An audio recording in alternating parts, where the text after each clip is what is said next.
Good morning. I want to talk to you today about the rising expectations that we have of technology and the world around us in general. The challenge that these expectations present us with in the technology world and how we can best respond. So let me start with an admission. I love to cook, but I'm an enthusiast. I'm not an expert. I'm one of those cooks that believes the messier things are, the better things are going. So you can imagine the scene last week. I'm in my kitchen, I'm up to my elbows in flour. There's splodges of stuff all over the place, pans on the hob, and I need to set a 5-minute timer.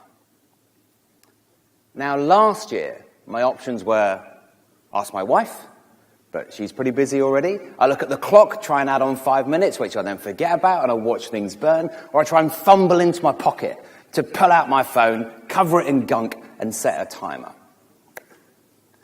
But that was last year.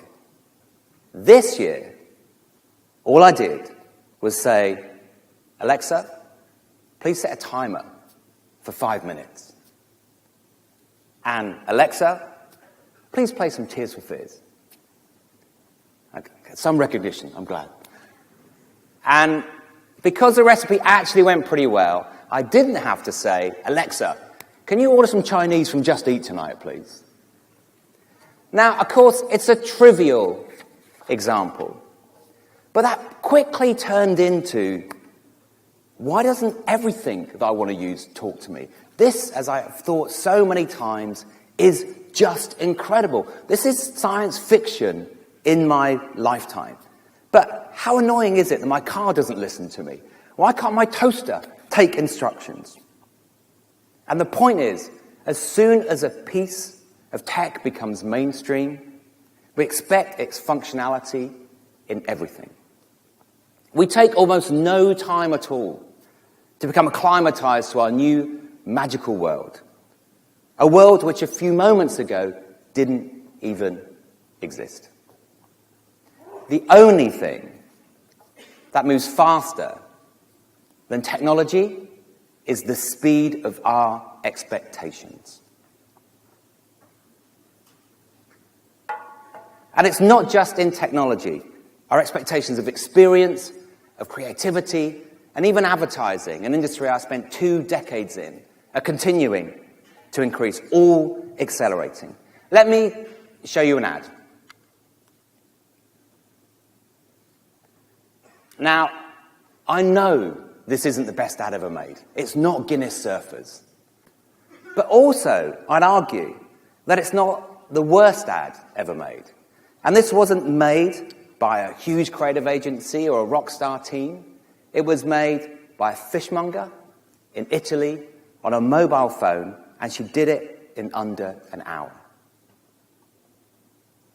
The accessibility to great creative expression driven by technology is higher than it's ever been, and it's getting higher every day. There is a constant rising bar of expectation driven by continuous advances in technology. And this brings with it a particular challenge. And I'm not talking about the challenge of the dystopian view of technology, driven by fear and uncertainty of things like automation or misinformation. Although those are things that are important and we cannot be blind to them. I'm talking about a challenge that could be summed up in a single 3-letter word. To us in the room who are looking to make a connection, it's perhaps the most dangerous word in the English language. It was popularized by that great philosopher, Homer Simpson, and it entered the English dictionary in 2015. What if I said, well, if you... Yeah. Did you get it? It's meh. Meh. According to the dictionary, meh is the interjection used as an expression of indifference or boredom, often regarded as a verbal shrug of the shoulders.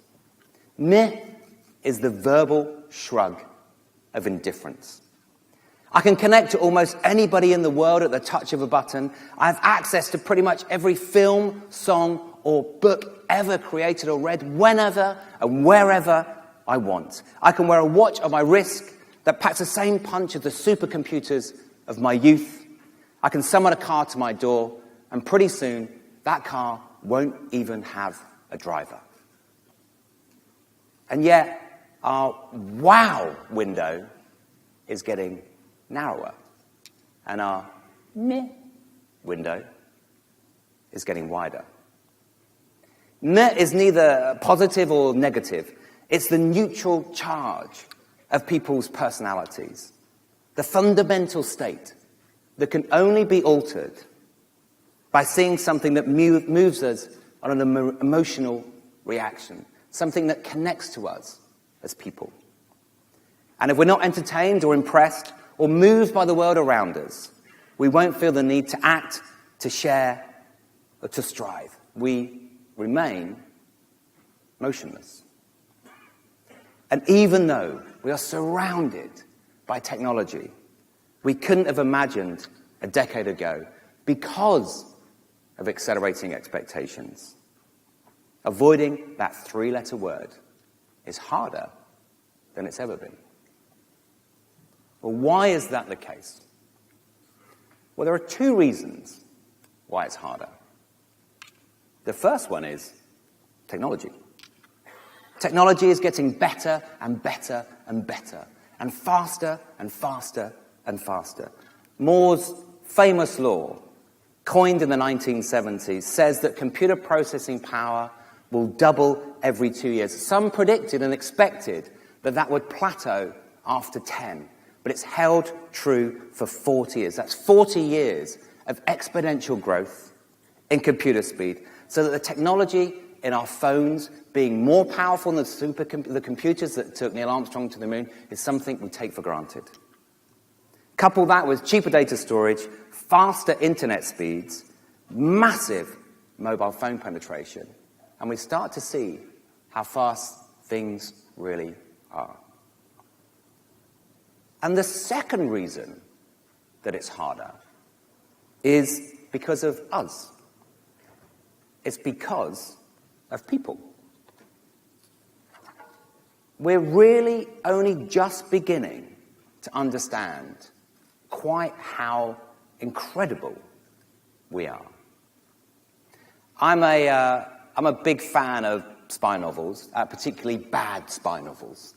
And in those novels, they talk about two different things. They talk about hardware and wetware. I'll let you think about what wetware might be. Wetware. It's a pretty ugly word. But wetware is us. And we are extraordinary. Let me give some support to that statement and the understandings that we now have of the incredible capabilities that each and every one of us possess. This formula, this is the 86 billion neurons we all have, and they operate at 1 kilohertz, operating overall at 100 terabytes per second. That's what our brains do. And to give that some context, that means each and every one of us is equal in connectivity of the entire global internet in 2012. Except there's one internet and there's 7 billion of us. Or take the fact that we only need 14 milliseconds to identify an image. We can process visually 60,000 times faster than we can process text. So let's try that. So my question is, what did you see? Was it a car or a van? A van. Was it red and white or was it blue and white? Was it old or was it new? Exactly. Extraordinary. And if you didn't see it, it's probably because you're on your phone and coming from Facebook. I'm okay with that as well. And when it comes to expectations, millennials make the rest of us look like we're wading through treacle. This chart shows the scroll speed and how that differs by age. And what this represents and what we found is the older you are, the slower you scroll through your feed. So as a 40-something person, I am 1.6 times slower than anybody in this room that's under 20. And whilst I would like to take comfort in thinking that it's because being that bit older, I'm a bit more discerning and I'm a bit more considered about how I spend my time, I think the reality is I just don't believe that that's true. The reality is they move faster. Their expectations are higher. And because of the value they place on their time, they simply won't accept anything that isn't designed for them or relevant to them or adding value to them. And why should they? And if there's one thought that I would leave you with today, it's that when we focus on technology, we miss the point.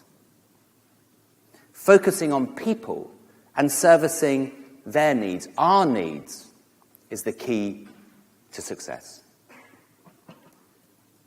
And what can I share with you with what we have learned about this at Facebook and how we think about this at Facebook? Well, though we are a technology company, our mission is one that is fundamentally based in people, to give people the power to share and make the world more open and connected. This sounds like a grandiose goal and perhaps a little abstract, but it was brought vividly to life for me when I was on holiday 4 years before I joined Facebook. And parts of my life were going very well. And my career was flourishing, but that was certainly coming at a cost. I didn't think I was being a particularly good son. I didn't think I was being a particularly good husband. I didn't think I was being a particularly good father. I have 2 children. And this is my profile page. And the monkey behind the monkey mask is my son, Fred. And I remember talking to Sophie, my wife, and saying, do you know what I really want? We've got half-term holiday. Let's spend some money that we don't have. Let's go and spend some time together. So we bit the bullet and we booked in to do a safari in Kenya. And it was an extraordinary week. The kids were brilliant. I don't know if anybody's been on safari, but you get up really early in the morning to go and see the animals. That's when they're most active. And then you go out kind of later in the night. And as well as seeing the animals, we also wanted to go and spend some time with the people. And we spent a day in a Maasai village in the middle of the Mara. And in the afternoon, my wife and my daughter went off to the women's hut, and my son and I went off to the men's hut, because that's how it works there. And we mainly talked about Premiership football, which I know nothing about, nothing. But fortunately my son does, but not as much as this Maasai warrior who knows everything about Liverpool Football Club. So they stayed together for 3 hours. And as we got back onto the Jeep, something quite extraordinary happened.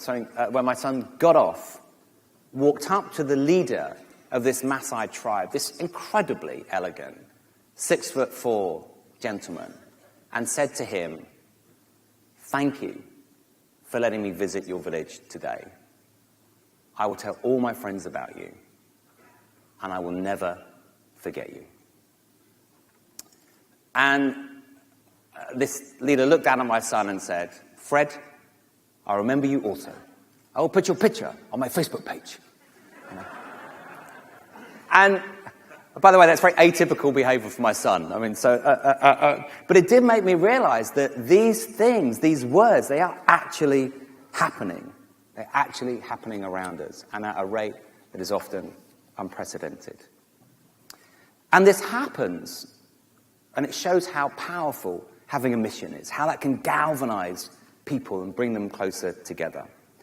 But a mission isn't enough. You have to have a plan. And at Facebook, we have what we call internally a 3, 5, and 10-year plan to make this mission reality, our now, next, and the future plan. So firstly, about serving our existing community.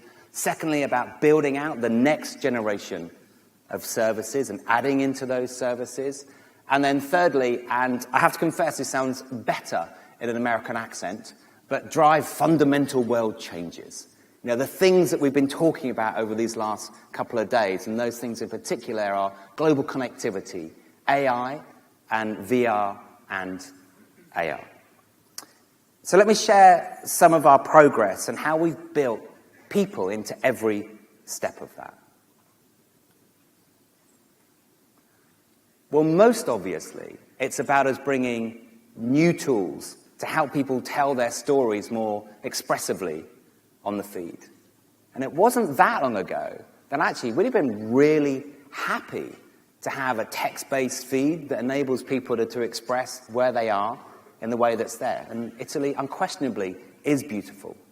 Now we've seen how photography has brought people closer, video closer still, and now introducing 360 video and 360 photos have meant people have entirely different expectations, an expectation of an immersiveness and a closeness that's there. And so far, what we've seen is 2 million viewing hours of 360 since we introduced it last year. And another good example of how we're serving the community is a product called Safety Check. Now, Safety Check allows people to share that they're safe with friends and family during a disaster and help them connect with the people that they care about. It was developed by our engineers who saw the devastating tsunami in Tokyo and the Boston Marathon bombings and were inspired to make a product that could help. It is a sobering thought to think that in 2016, Safety Check was activated hundreds of times, reaching hundreds of millions of people. And it's certainly an example of how technology is working for people rather than the other way around. And looking further ahead to our goals in VR and AR, and how we're putting people at the center of how these technologies evolve. And 360 video was a great first step. But where it gets really exciting and the full experience of Oculus Rift and Gear VR. More than 20 million hours have been logged into Gear VR since launch, and over 5 million hours of video. And so to give you a sense of how VR could change the world as a connectivity platform, I want to share a demo that Mark Zuckerberg, our founder and CEO, used during his speech at the Oculus Developer Conference at the back of last year. All right, so, hey, while we're here, do you want to take a quick modern family selfie? Oh, I have just the tool for that. There you go. No. Of course you have a selfie stick. Of course. All right, let's do this. On, got to get the angle right. All right. Here, let's check out these photos. Which one do you like? You know, we got to put one of these on Facebook. What do you think? Right one? Let's do the right side, the one on the right. You know, I think this one might even be better. No, all right, let's stick with this. All right, Facebook. Bam. There you go. Awesome. Bam. There we go. Everyone and no one was in that room. And it's inherently social and people-focused. In our AI lab, final example, in our AI research lab in Paris, we're working on machine learning, language and technology, and computer vision, with people's needs at the center of this. I recently met with Matt King, who's one of our accessibility engineers. Matt was born with a degenerative disorder, which meant that though he was born sighted, he lost his vision halfway through his mechanical engineering degree, at which point he became permanently blind. And when you have a mission to connect the world, and that means everyone, what does that mean for the hundreds of people who are blind and partially sighted? Particularly, as I've demonstrated, we're moving from a world that is more text-based, where the established technology of text recognition and speech is actually pretty well advanced, to a world that is significantly more visually based. What should that community's expectations of us be? And here's the application of artificial intelligence and the art of photo recognition and comprehension as a key part of accessibility. Here's the demo that Matt uses. And of course, to Matt, none of this is visible. But it does give us a sense of how having a visual description plays a fundamental difference to our comprehension of something. So this is Matt's friend, and in this post it says, Sunday night splurge. So if I were to ask you, what do you think the Sunday night splurge is? When the mind begins to boggle into all sorts of interesting places. And it could be any number of things. But when it says Sunday night splurge, this photo contains pizza, then you get a very different idea of what that splurge Matt's friend is having. Manal Herpallery, March 6 at 7:48 p.m. Sunday night splurge. Photo. Image may contain pizza food. You and 17 others reacted. So it brings one closer. The tiniest amount of information that can make a fundamental difference to someone's sense of connection with another person. And when I said to Matt, that's incredible, his response was, yeah, it's quite good. I just wish it said pepperoni pizza. So that's his mission. The expectations are rising.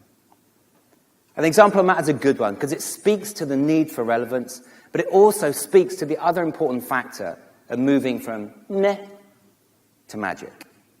And that's the role of mission. There is something inherently powerful in being more open and connected, inspiring others to do better things and to do things better. It's more important now than ever. It's why you and I come together in rooms like this to share and inspire each other to make things a little better. And it's why I'm so proud to work at Facebook. So where does this leave us? Well, I started by saying the only thing that moves faster than the speed of technology is the speed of our expectations. It's therefore slightly intimidating to think that perhaps today is the slowest day of the rest of our lives. But it's also inspiring to think that what's working today will not work tomorrow, and what's working tomorrow will not work the day after. To quote one of my favorite Facebook posters, there are many in the office, if it works, it's obsolete. In every sense of our lives, expectations are rising, and connectivity and connections are increasing. That's challenging because it makes it harder to move people away from that three-letter word. But it's also a privilege for those of us in the room creating products, providing services, helping companies, and going into work each and every day thinking, how can I make things a bit better? The expectations are high. But with relevance and mission, we're more than capable of meeting them. Technology is helping with the big things, and it's helping with the little things. Technology means that AI can identify a melanoma as well as a specialist, bringing that healthcare to the remotest parts of the world. It can help tell a loved one that we're safe in a time of crisis. And I've personally learned that being open, being connected, using technology can even make someone a slightly better cook. Thank you.